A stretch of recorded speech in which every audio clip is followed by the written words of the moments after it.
Maryland men's basketball snapped a three-game slide away from home with a 60-45 road win over Nebraska on Wednesday night. The No. 24 Terps 18-6, 9-4 Big Ten started the game cold, but it was Nebraska that would go frigid from the field as Maryland took control of the game. Maryland responded positively to a 9-0 Nebraska run at the start of the second half that turned an 11-point lead to just 2, getting the lead back up to double figures and keeping it there down the stretch. Jalen Smith took the scoring load for Maryland, finishing with his third double-double of the season with 18 points and 11 rebounds. His front-court mate Bruno Fernando continued his streak of double-doubles, with 13 points and a career-high 19 boards to notch his 6th straight and 15th overall. Isaiah Roby was the only bright spot for Nebraska, finishing with team highs of 20 points and 14 rebounds. James Palmer joined Roby in double figures with 14, but was a virtual non-factor. Outside of the opening 8 minutes, the Terps stifled Nebraska, holding the Cornhuskers to just 21% from the field for the night compared to 38%. Maryland also shored up its problems in transition, holding Nebraska to just 2 fast break points, though it still gave up 12 points off turnovers. Eric Ayala picked up where he left off against Wisconsin, drilling a triple to open the game, but Maryland would hit just one of its next 9 shots before a triple from Jalen Smith Jr. broke a 10-2 Nebraska run. Overall, Maryland started just 3 of 13, and trailed 15-8 by the under-12. But Smith went on a personal 11-0 run over the next 6 minutes, taking the game into his hands and giving Maryland a 19-15 lead. Smith would twist his ankle on the final bucket of that stretch and leave the game briefly, but the run did not stop. Maryland extended it to 15 straight points and take a 23-15 run into the final media timeout of the half. Smith would return shortly after and finish the half.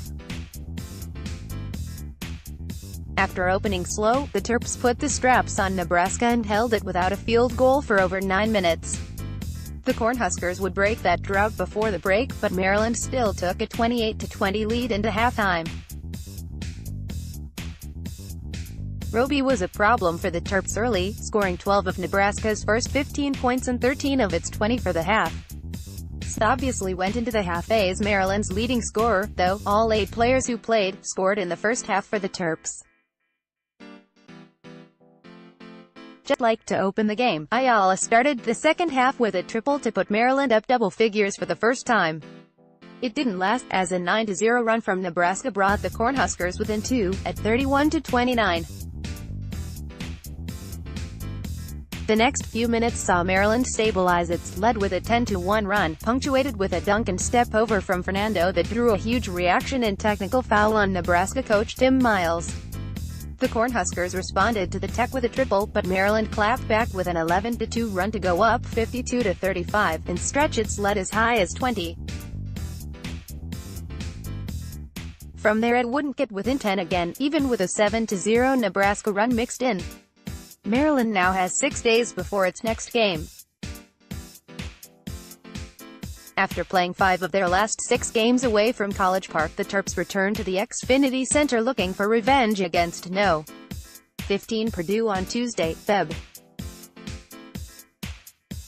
12. 3 things to know. 1. Jalen Smith was a man on a mission. After scoring Maryland's last 7 points, including the game winner, the first time these two teams matched up, Sticks used a personal 11-0 first-half run to give Maryland control of this game.